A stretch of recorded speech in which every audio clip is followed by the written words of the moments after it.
नमस्कार, मी तुषार चव्हाण, क्षेत्र संचालक सह्याद्री व्याघ्र प्रकल्प.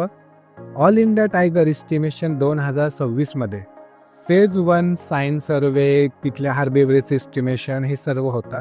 फेज 2 मध्ये आपल्याला लँड यूज, लँड पॅटर्नचा सर्वे केला जातो, जो ऑनलाईन पद्धतीने सॅटेलाइटच्या इमेजच्या माध्यमातून केला जातो. आणि फेज 3 ज्या वेळेला करायचे त्यावेळेला आपल्याला ॲक्च्युअली ॲनिमलचं एस्टिमेशन, इंडिव्हिज्युअल सेपरेशन करायची गरज आहे. म्हणून 2 चौरस किलोमीटरचे ग्रीड बनवले जातात प्रत्येक टायगर रिझर्वमध्ये, प्रोटेक्टेड एरियामध्ये, ज्याच्यामध्ये स्ट्रॅटेजिक लोकेशनला, जिथं प्राण्यांची मुवमेंट चांगली आहे अशा ठिकाणी आपण कॅमेरा ट्रॅप लावतो. एका लोकेशनला विरुद्ध दिशेला 2 कॅमेरा ट्रॅप लावले जातात. याचं कारण असं आहे की दोन्ही फ्लँक म्हणजे दोन्ही बाजूंचे पट्टे व्यवस्थित दिसावे आणि त्याची इमेज यावी म्हणून आपण एका समोर एक असे 2 कॅमेरा ट्रॅप लावतो. याच्यामध्ये आपण कॅमेरा ट्रॅप लावण्यासाठी एक सायंटिफिक मेथड वापरतो. किती अंतरावरती साधारण जमिनीपासून पाहिजे, तो कॅमाफ्लॉग झाला पाहिजे, एका समोर एक आला पाहिजे, म्हणजे इमेज अगदी व्यवस्थित येईल. आणि ही क्लिअर इमेज हे आपण प्रोसेस करण्यासाठी जो NTCAचा टायगर सेल आहे WII मध्ये तिथे पाठवतो. जेणेकरून काय होतं की प्रत्येक ॲनिमलचं इंडिव्हिज्युअल आयडेंटिफिकेशन होतं. एखादा जर प्राणी काली टायगर रिझर्वमध्ये दिसला असेल आणि काही दिवसातच तोवर सह्याद्रीला आला तर त्याचं रिपिटेशन झालं नाही पाहिजे. म्हणून प्रत्येकाच्या जसे माणसाच्या हाताचे ठसे वेगळे आहेत तसेच वाघाचे स्ट्राईप पॅटर्न वेगळे, त्याच्या पट्ट्यावरून त्याची वैयक्तिक माहितीही केली जाते. एक्स्ट्रॅक्ट सॉफ्टवेअर असेल किंवा इतर सॉफ्टवेअर असतील यांचा वापर करून भारतात आजच्या घडीला एक्झॅक्ट किती टायगरची संख्या आहे, लेपर्डची किती संख्या आहे, इतर कार्निवरस प्राण्यांची संख्या किती आहे याचा सारासार अभ्यास करून NTCA ऑल इंडिया टायगर इस्टिमेशनचा रिपोर्ट बनवत असतात. तर ह्या फेज 3 मध्ये जे की आपण फक्त प्रोटेक्टेड एरियामध्ये किंवा टायगर रिझर्वमध्ये करत नसून पूर्ण टेरिटोरियलच्या जंगलमध्ये, इतर एरियामध्ये जिथं फॉरेस्ट आहे तिथं देखील ही एक्सरसाइज करतो. परंतु त्याचा जो स्केल आहे, जसं टायगर रिझर्वमध्ये 2 स्क्वेअर किलोमीटर वरती करतो तसं टेरिटोरियलमध्ये 25 स्क्वेअर किलोमीटर वरती करतो. आणि ही एक्सरसाइज ही एका महिन्याची एक्सरसाइज आहे, ज्याच्यामध्ये कॅमेरा ट्रॅपिंगचा डेटा गोळा केला जातो, विशिष्ट पद्धतीनं फोल्डरमध्ये सेव्ह केला जातो आणि मगच तो NTCA WII पाठवला जातो. ही प्रोसेस करताना एक सुसूत्रबद्धता येण्यासाठी प्रत्येकाच्या फेज वाईज मॉनिटरिंग केलं जातं आणि कॅमेरा ट्रॅपचं रोटेशन केलं जातं. सह्याद्री व्याघ्र प्रकल्पामध्ये राधानगरीचा एक फेज आहे, त्यानंतर कोयनाचा एक फेज आहे आणि मग चांदोलीचा एक फेज आहे. अशा फेज वाईज मॅनरमध्ये याचं पूर्ण एक्झिक्युशन क्षेत्रीय कर्मचाऱ्यांकडून केलं जातं.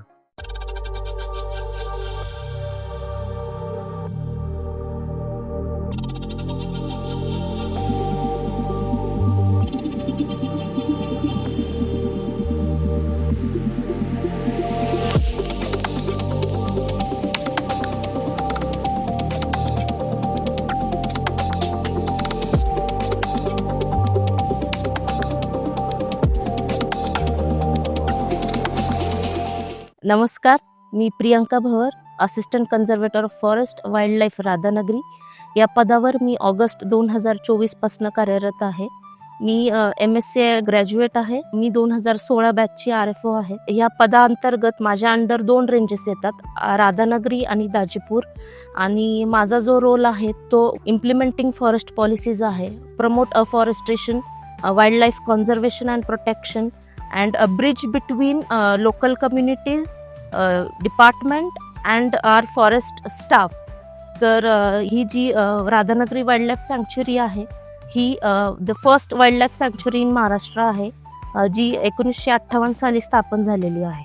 राधानगरी वाईल्ड लाईफ सँक्च्युरीची जी फ्लोरा आणि फाउनल डायव्हर्सिटी आहे ती फार वास्ट आहे.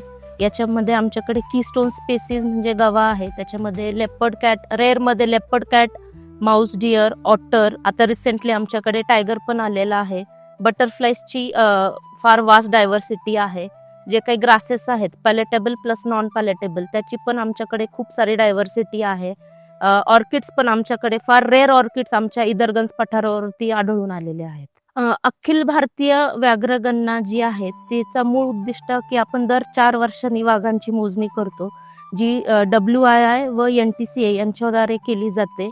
ज्याच्यामध्ये आपण आधुनिक तंत्रज्ञानाचा वापर करून वाघांची संख्या मोजतो व अधिवासाचं मूल्यांकन करतो, जेणेकरून आपल्याला त्यांच्या व्यवस्थापनासाठी जी काही उपाययोजना आखता येईल ती एकदम मायक्रो प्लॅनिंग करून त्यांच्या हॅबिटॅट डेव्हलपमेंटसाठी आपल्याला त्यांची उपाययोजना आखण्यात येईल, याच्यासाठी त्याची मदत होते. अखिल भारतीय व्याघ्रगणना 2026 कॅमेरा ट्रॅपिंग एक्सरसाइजमध्ये राधानगरी वन्यजीव अभयारण्यामध्ये दोन्ही रेंजेसमध्ये राधानगरी व दाजीपूर मध्ये आपण 1 ब्लॉक एक्सरसाइज राबविणार आहे, ज्याच्यामध्ये आपण ॲट अ टाइम दोन्ही रेंजेसचा ट्रॅप कॅमेरा एक्सरसाइज करणार आहोत. दोन्ही रेंजेसच्या 21 बिटांमध्ये ॲट अ टाइम आपण 145 ग्रीड्स आयडेंटिफाय केलेले आहे, ज्याच्यामध्ये आपण 290 ट्रॅप कॅमेरे डिप्लॉय करणार आहोत. आणि त्याचा जो काही डाटा आहे तो आपण ह्या एक्सरसाइजचा कालावधी 30 ते 35 दिवस आहे. त्याच्यानंतर तो आपण सगळा एकत्रित करून तो डाटा सबमिट करणार आहोत.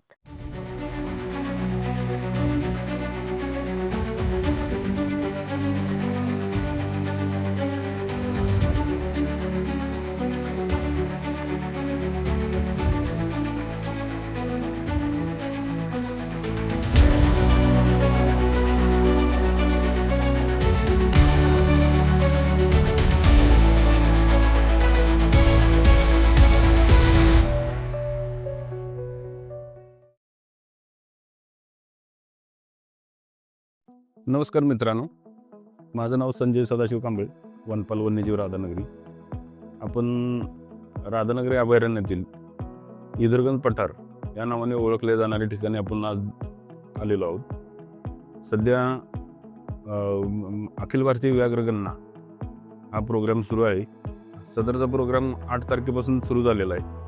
8 ते 13 ह्या 6 दिवसामध्ये पहिले 3 दिवस मांसभक्षी प्राण्यांची आपण ओळख चिन्हे यांची नोंद घेतलेली आहे. त्यानंतरचे पुढचे 3 दिवस आपण लाईन ट्रान्झॅक्टवर या तृणभक्षी प्राण्यांची ओळख चिन्हे व त्यांची नोंद आपण घेतलेली आहे. आणि आज आपण जमलेलो आहोत. आज सुरू होत आहे फेज 3. यामध्ये ट्रॅप कॅमेरा हे आपण इदरगंज पठार व वनक्षेत्रात, राधानगरी वनक्षेत्रात 2 किलोमीटर बाय 2 किलोमीटर अशा एवढ्या परिसराचे आपण ग्रीड पाडलेले आहेत. या ग्रीडमध्ये पॉईंट फिक्स करून आपण ट्रॅप कॅमेरे आपण लावण्याचे काम करत आहोत. आजपासून ही प्रगणना सुरू होत आहे. राधानगरी अभयारण्याची स्थापना ही 1985ला अभयारण्य म्हणून घोषित झालेले आहे. तसेच सदर अभयारण्य हे राधानगरी व दाजीपूर या 2 वन परिक्षेत्रामध्ये विस्तीर्ण अशा स्वरूपात पसरलेले असून सदर अभयारण्याचे एकूण वन क्षेत्र हे 351.84 किलोमीटर इतक्या विस्तीर्ण वन क्षेत्रामध्ये पसरलेले आहे. यातील एक भाग म्हणजे इदरगंज पठार.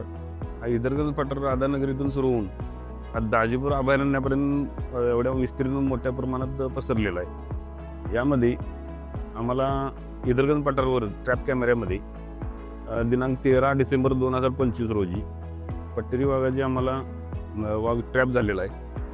त्या ठिकाणी आपण आज निघालो. त्या ठिकाणी परत ह्या फेज 3 प्रोग्राम त्या कॅमेरा लावून त्या ठिकाणाहून आपण सुरू करत आहोत. तर आपण पाहत आहात वन कर्मचारी आमची ट्रॅप कॅमेरा लावत आहेत. या ठिकाणी पाहताय आपण फायबर वॉटर पॉइंट आपण केलेलं आहे. वन्य प्राण्यांना पिण्याच्या पाण्याची सोय केलेली आहे. तसेच इथं बोरवेल खोदून तिथं सोलर सिस्टीम आपण बसवलेली आहे. या ठिकाणी उन्हाळ्यामध्ये या पठारावर पाणी कुठंच मिळत नाही. ह्या दृष्टिकोनातून आपण या ठिकाणी बोरवेल, सोलर अशी सिस्टीम करून आपण पाहू शकता. या ठिकाणी सिमेंटचे वॉटर पॉइंट तसेच फायबर वॉटर पॉइंट असे वन्य प्राण्यांना पिण्याची आपण सोय केलेली आहे. आणि या ठिकाणी वन्य प्राणी रात्रीच्या वेळी पाणी पिण्यासाठी येत असतात, म्हणून आपण या ठिकाणी ट्रॅप कॅमेरा लावत आहोत.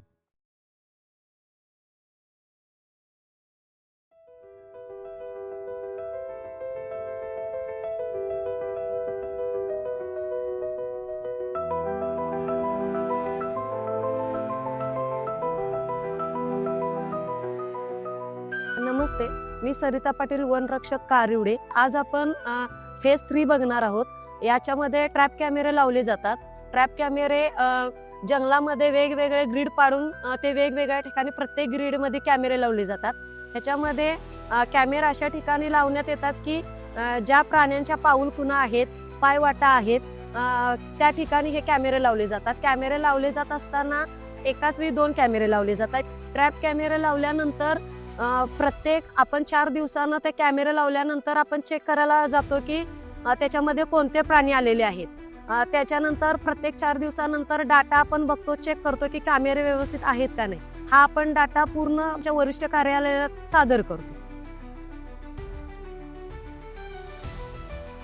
माझं नाव दीक्षा काळेल आणि मी वनरक्षक या पदावर कार्यरत आहे. कॅमेरा ट्रॅप हा कसा सुरू लावायचा आणि त्याची सेटिंग वगैरे कशी करायची आणि त्याचा डेटा कसा कलेक्ट करायचा याबाबत माहिती बघणार आहोत.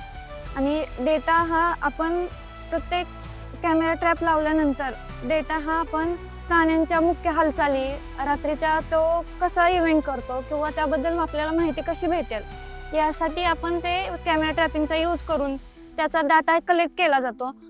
डेटा आपण प्रत्येक विकली हा कॅमेरा बरोबर आहे का, म्हणजे चालतोय का किंवा त्याची बॅटरी सेल योग्यरित्या आहे का किंवा डेट टाईम वगैरे चेक करत असतोय. आणि हा डेटा आपण कलेक्ट करून हा वरिष्ठ कार्यालयात सादर करत आहोत.